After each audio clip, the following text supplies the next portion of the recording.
a mais um programa Amigos da Arte. Hoje nós estamos trazendo novamente aqui um convidado que já nos prestigiou aqui, é o Francisco. Tudo bom, Francisco? Tudo bem, você? Tudo bem, graças a Deus. Francisco é artista plástico, ele... várias coisas, né? Algumas coisas que a gente ainda vai deixar para o próximo programa. Entre elas, ele é especialista em meio ambiente, né? Pós-graduado em meio ambiente, é uma pessoa que se preocupa demais com esse assunto. E a gente já tinha combinado de fazer um programa só para abordar isso, porque é um tema tão importante, né? Muito. Que não existe arte nem cultura se não tiver um meio ambiente bem cuidado, né? Se a gente não tiver respeito ao nosso mundo, né? A nossa natureza, ao nosso mundo, tudo que nos rodeia. Então, Francisco, eu queria que você hoje pudesse falar um pouco para a gente, nos conscientizar, né? A mim e ao meu público, de coisas importantes que estão passando despercebido por nós, né? Pela sociedade, hoje em dia. Eu acho que o problema atual, assim, que está agora na cara de todo mundo, que todo mundo está conseguindo ver, é a falta d'água, né? É esse problema hídrico que a gente está vivendo nesse momento. Então, acho que você poderia começar falando um pouquinho para a gente do que é isso, por que essa falta d'água é normal. Eu estava aqui antes de começar o programa, ele já falou assim, essa água que a gente está bebendo é a água que está no mundo desde os primórdios e é a água que vai ficar para os nossos, né? Para o futuro, né? Para a humanidade do futuro. Então, vamos começar falando sobre a água, porque a água é tudo de bom. A água é a essência de tudo, né? Mas tem uma fábula do beija-flor e do elefante, que eu não vou contar ela aqui, porque não precisa, né? Que quando eu incendei a floresta, o beija-flor, de todas as formas, vai lá para apagar, né? E o elefante não concorda, porque jamais ele vai apagar, né? Daí o beija-flor fala para o elefante que se ele vai apagar, ele não sabe, mas ele vai fazer a parte dele. Sim. Então eu penso que eu estou fazendo a minha parte. Você dando essa abertura, você está fazendo a sua parte, né? Exatamente. Agora, não basta só querer fazer, tem que trazer para a consciência, né?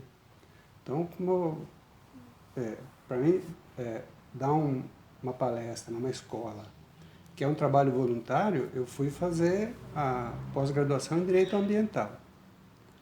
Então tem que trazer para a consciência, senão vai cair aquelas pessoas que querem salvar o mundo, mas não conseguem nem arrumar a cama, né? Não conseguem nem tirar o pó da penteadeira. Porque tem que ter consciência, tem que ter consciência. E também porque eu tô aqui, eu existo, eu preciso desse meio ambiente saudável, né? Ou quase, pelo menos. E pensando também no coletivo, né? Então esse é o objetivo, né? E quanto à água, é tudo, né? Se não tem água, não tem vida. Aí não tem jeito. Essa é a questão. Como que a gente pode... assim, você começou a desenvolver aí esse trabalho voluntário que você falou, de ir até as escolas, de dar palestras sobre meio ambiente, que é super importante, né? Porque, na verdade, não deveria nem precisar de um trabalho voluntário para isso. Isso aí já deveria estar incluído na rede de ensino, né? É uma matéria importantíssima, é vida, né? Sustentabilidade, é você trabalhar com o meio ambiente, com reciclagem. A gente sabe que pouco a gente recicla, muito pouco a gente recicla, ou quase nada, muita gente não recicla nada. E às vezes a pessoa acha que está reciclando, também não está, porque ali no decorrer da coisa não é bem como ela acredita que vai acontecer, né? Sim. Enfim, eu acho que não é um trabalho que a gente precisaria estar fazendo de maneira voluntária, você se preocupando, um cidadão comum se preocupando, indo lá, já deveria estar na estrutura isso daí, né? Do ensino escolar e das empresas, como eu te falei. Mas tudo bem, né? Não tá, e o Francisco está fazendo a parte dele, como ele falou. Você vai lá na escola falar sobre água para a criançada.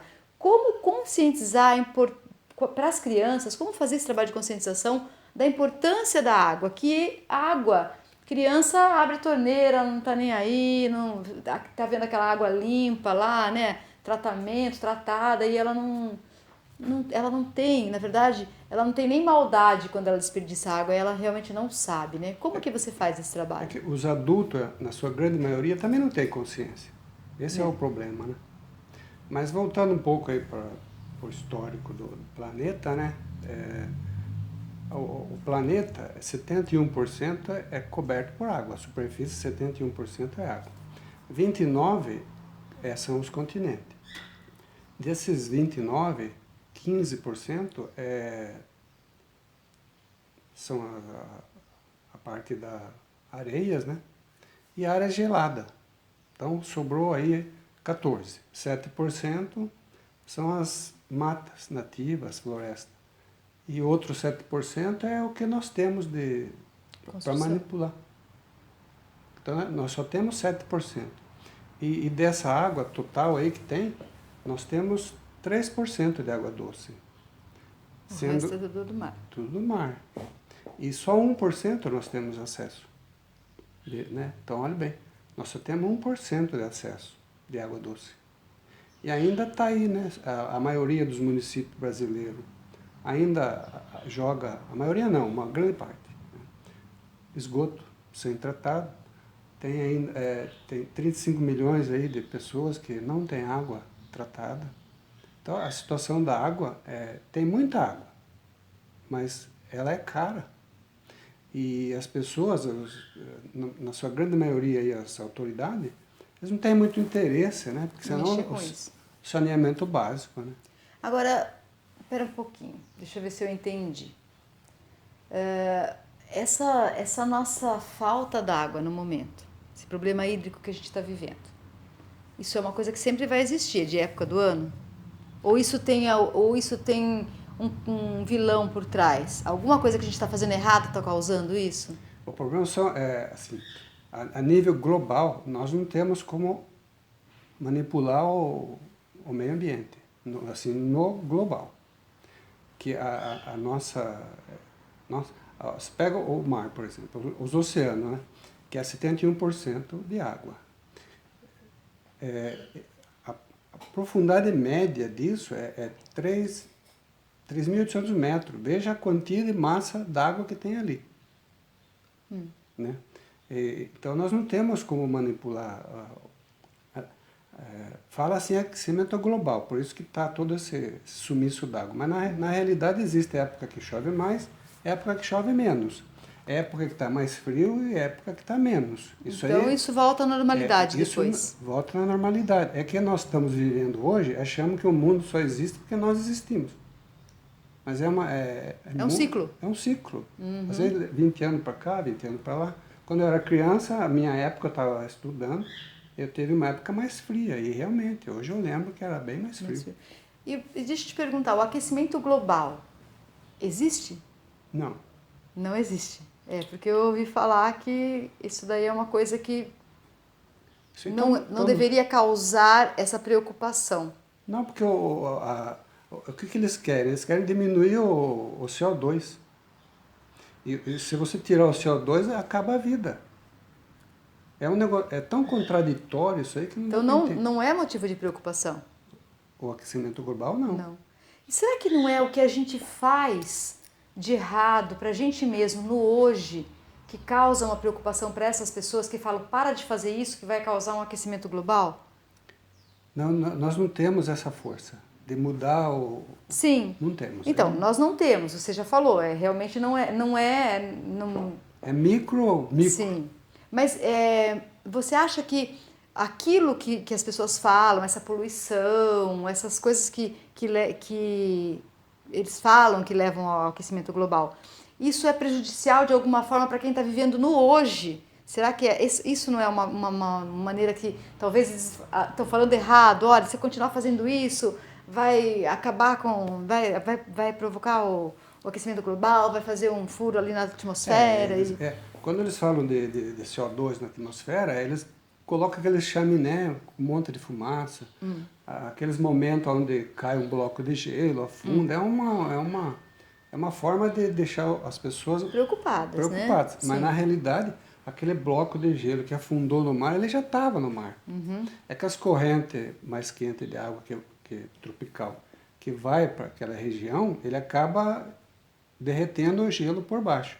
Ele fragiliza naquela parte de baixo e ele acaba afundando, mas ele já estava lá. Então essa história de nível do mar subindo, isso também é outra conversa que não está correta. Não está correto? Não. É ciclo. Faz parte do ciclo do Não, mar, naquele é. momento está um pouco mais alto ali. O efeito El Niño, que é natural, ele chega a subir até 50 centímetros. Depois normaliza. Ele volta. Então, existe um pânico aí que, na realidade, o aquecimento global, para ser, né, bem coerente, se tornou uma indústria, né? Por isso que tem todo esse...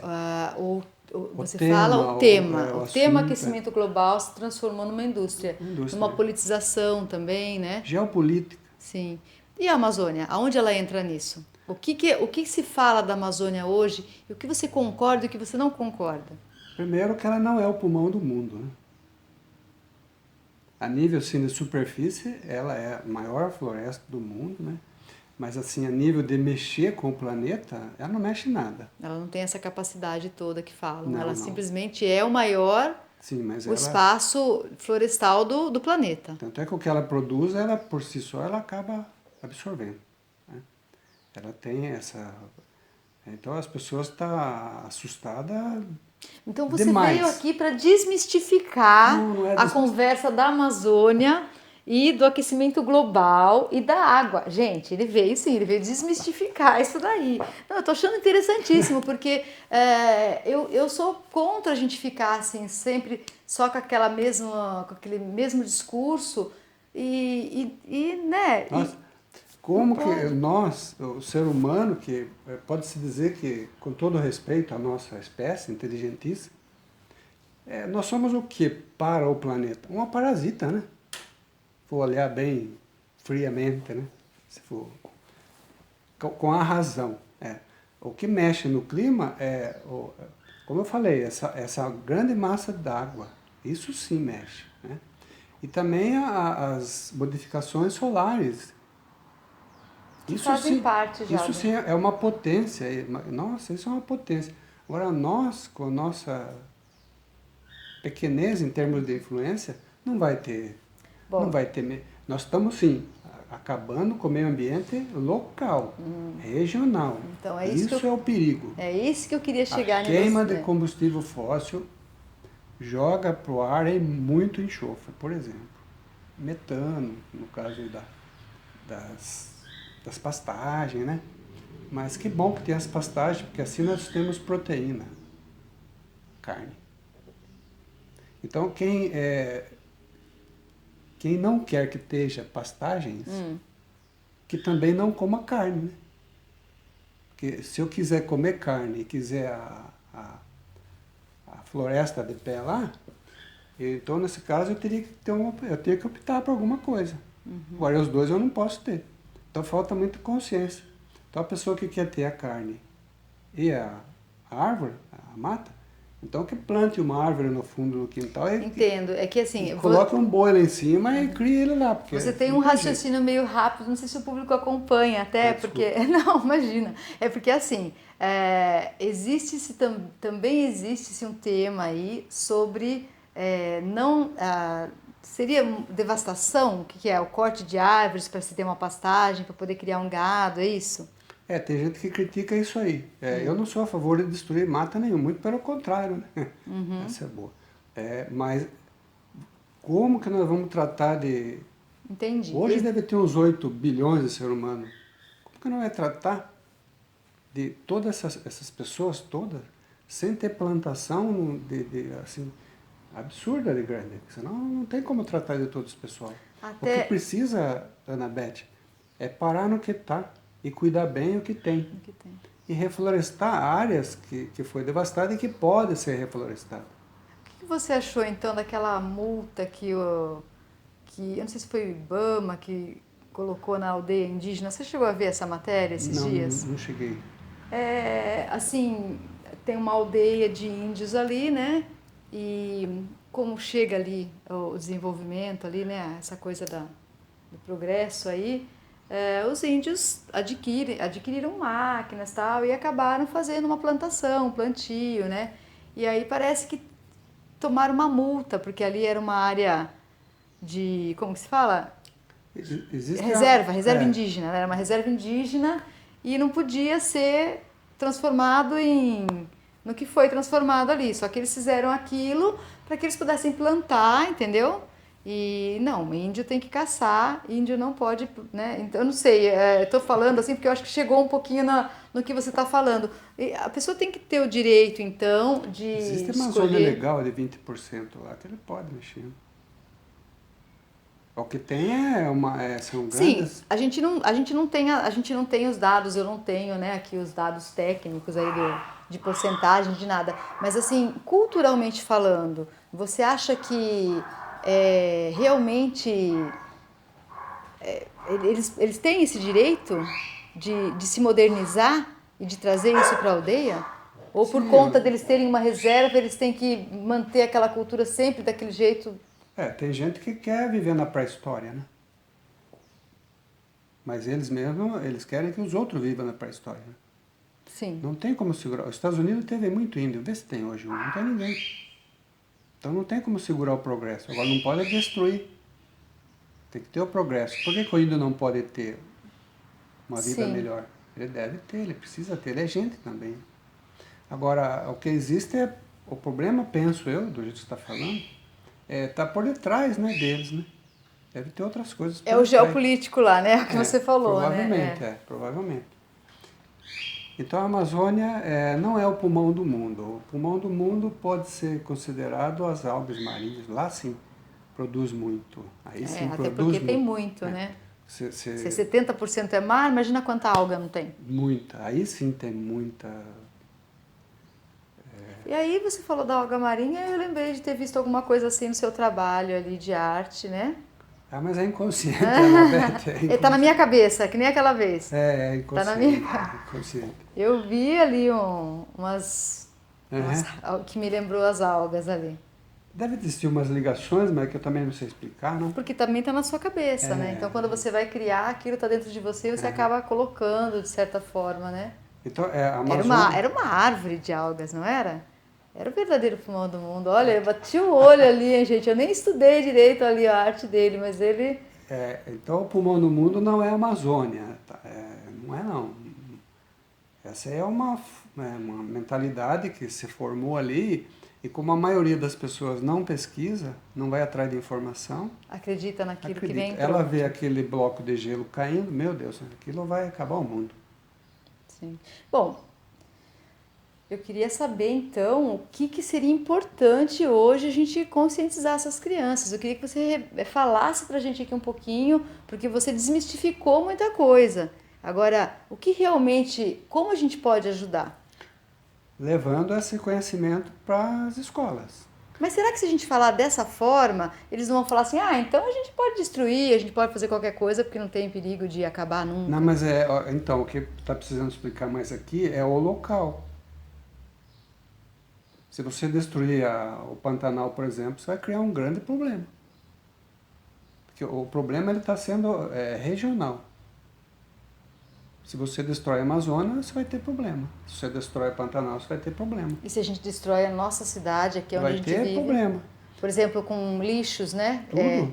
Tudo. Se você faz uma barragem igual foi feito por aí, você muda todo o sistema, o micro meio ambiente ali. Essa é a questão. Nós temos que pensar em regiões.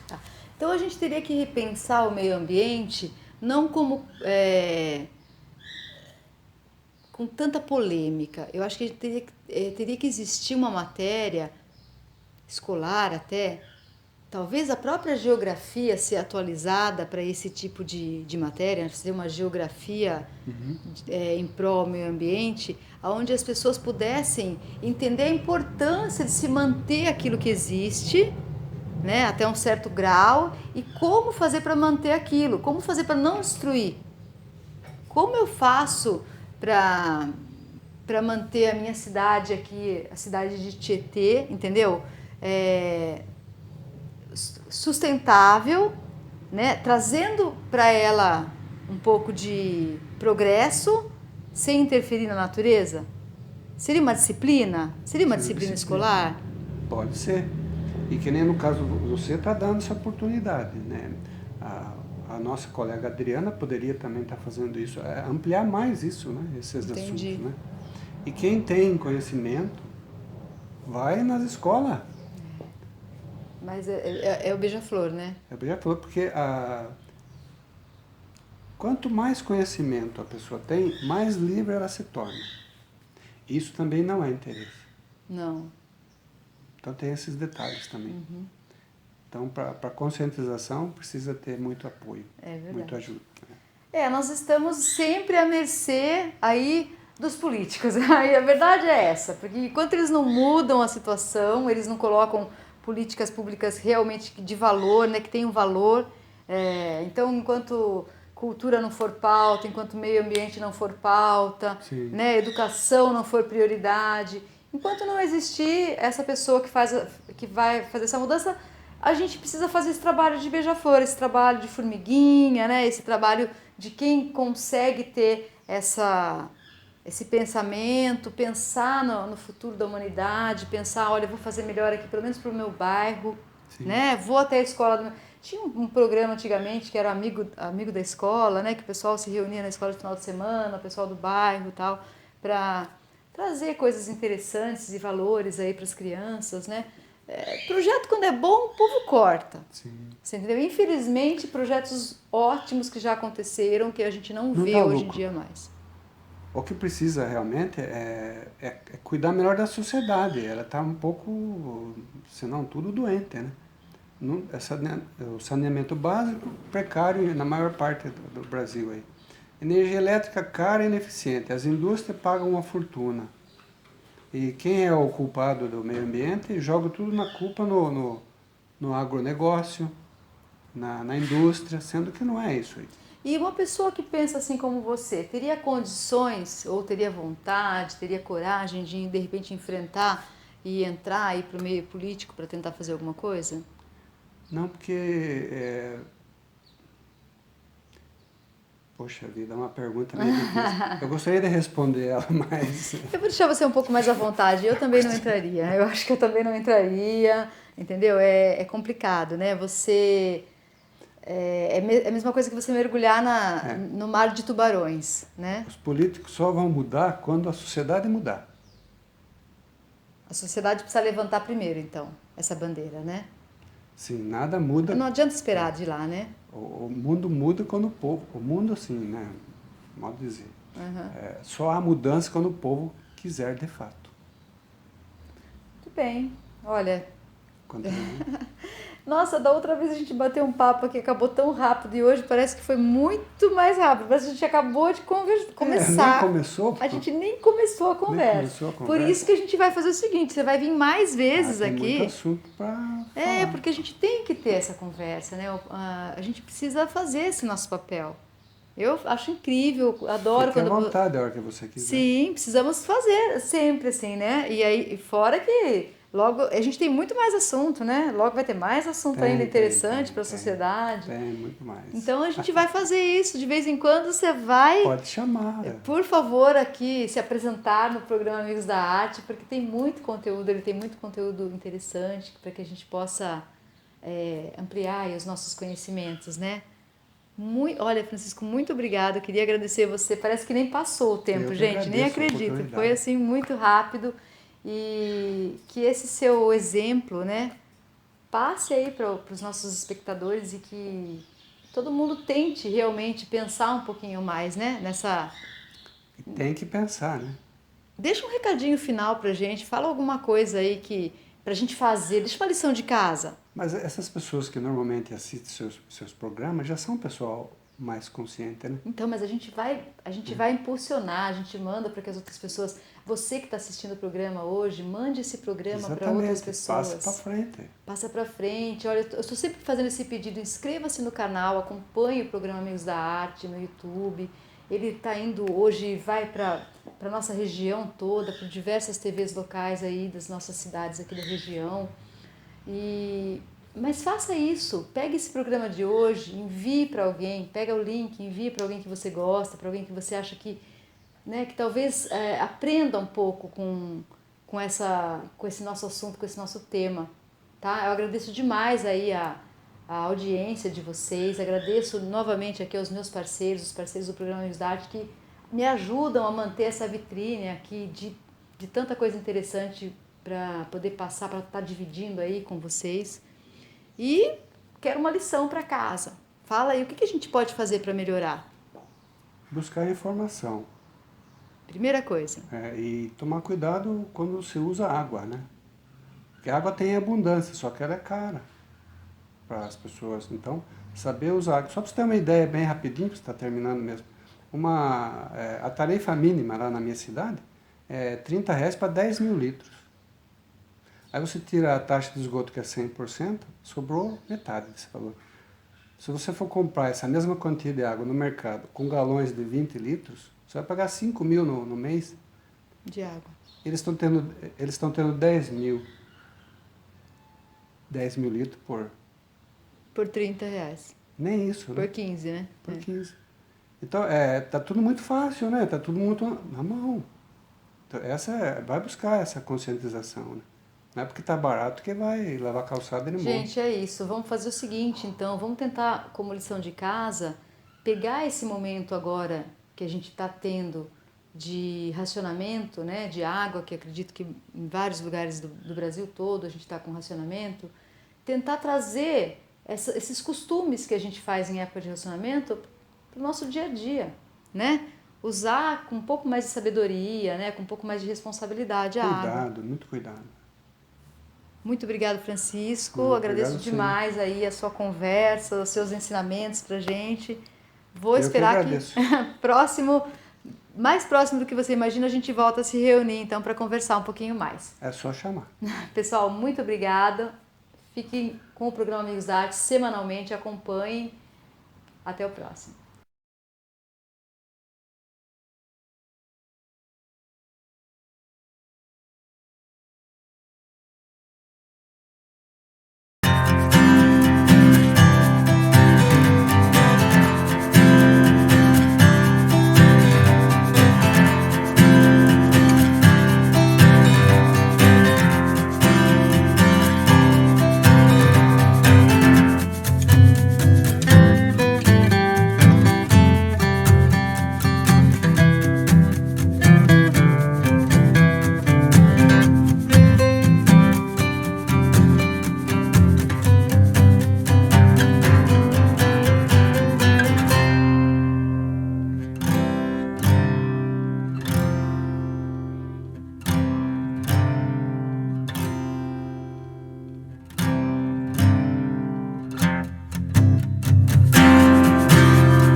estudar na melhor educação à distância do Brasil faz toda a diferença.